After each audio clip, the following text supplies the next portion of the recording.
મારી દીકરીને તમે કેમ વઢો હો? મારી દીકરી કાલ ફોનમાં રોતી હતી ને કહેતી હતી કે મને બે ભાભીઓ બહુ વઢે હે ને બહુ રોવરાવે હે. એ મમ્મી અમે વઢતા નહીં હે જેવી રીહ કાતલ. અમે કાલ ચાય શીખડાવતા હતા, ચાયમાં મીઠું નાખી આવી તો આમ વઢીને જ છોકરી હે જેવી રીહ કાતલ. મારી દીકરી કહેતી હતી કે સગુણા ભાભી બહુ વઢે હે તો શું કરવાનું? હું તો એક શબ્દય નથી બોલી હો, મારું નામ ના લેજો. અરે આ હવે મારી દીકરી કહેતી હતી કે તમે બે ભાભીઓ હે ને હંપી ગયું હે ને મને બહુ દબાવતી હતી, એવું કરતી હતી કાલે. હું એક દી નથી એમાં તો વળી શું બચાઈને કેવી રોવરાવી, વડી રોતી હતી કાલ ફોનમાં. નકાઈ મમ્મી તમને તમારા ઉપર વિશ્વાસ જ નહીં. અમે વડતી હતી, અમે તો એને બનાવ શીખડાવતી તો ખાવાનું બનાવતો, તમે એમાં એમને વઢો. હવે નહીં શીખડાવી કહે ભલે અભણ ફરેરી, અમારે શું? નકા તમને એવું ખોટું જ લાગ્યું હોય તો હવે અમે નહીં શીખડાવીએ ને અમારે શું? ભલે ફરેરી એમને એમ ના આવડે તો કઈ નહીં, દી તેને જવાનું હું એ ભલે હણસેલા ખાઈ રહી પછી અમારે શું? હા હવે હું તમે બેને કહી દઉં કે તમારે એને કઈ ખાવાનું શીખડાવવાની જરૂર નથી, એ આપોતી શીખી લેશે હો. અને કઈ જરૂર નથી કઈ શીખડાવવાની કે વઢવાની. હા તો તેરે એક કામ કરે શીખશે પછી અમને કીધી કરાવશે. અમે બે જે કામ વાળ્યું હે તે અમે બે જ કરીએ.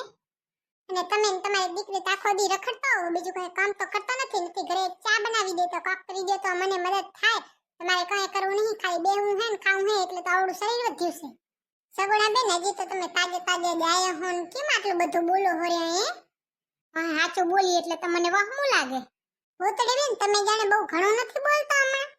જ્યારથી સગુણા બેન આયા હે ત્યારથી તમારી જીભ બહુ હવે ઉઠલે હેરી. હવે તમને બહુ બરાયું લાગે. હા ત્યારે હું આટલા દી એકલી હતી ત્યારે કઈ બોલી ન હકતી એટલે, અને હવે તો મારો હથવારો હે એટલે હવે તો કઈ વાંધો નહીં. હવે તો તમને નહીં આગળ વધવા દો. બહુ બોલો હો ને, મને બહુ દબાવી લીધી, હવે નહીં દબાવ. એકલી હતી એટલે મારું કઈ હાલવા ન દેતા. હવે નહીં હું તમારું વટવા દઉં. હવે તો અમે બે થઈ ગયું હે હો, તમે બે તો અમે બે. આટલા દી બધું કામ મારા પાસે કરાયું, તમે કઈ મને કરાયું. હું એકલી હતી તો હારું આ સગુણા આવી તે મને હાથ બટો થયો. હવે તો આ ભૂતું કાઢીને બધું શીખડાવું હોય ને આ પૂરી બધું એ કામ કરાવશે. નકા અમે આલે જા હું પિયર, તમે કરજો એ તમારું કામ બધું હોય. નકા અમે આલે જા હું પિયર કીજો નહીં પછી.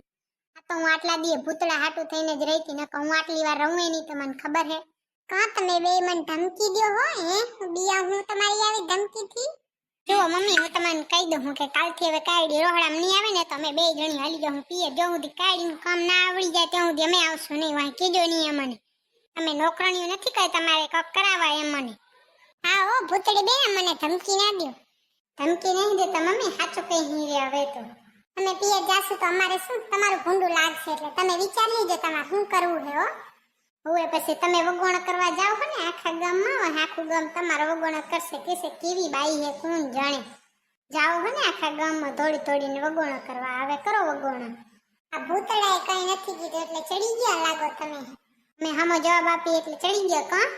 ભૂતળાને લીધે જ હું આટલા દી નથી બોલતી, હવે તો બધું બોલી જોજો તમે. આટલા દી ચૂપ રહી પણ હવે નહીં રહું હો.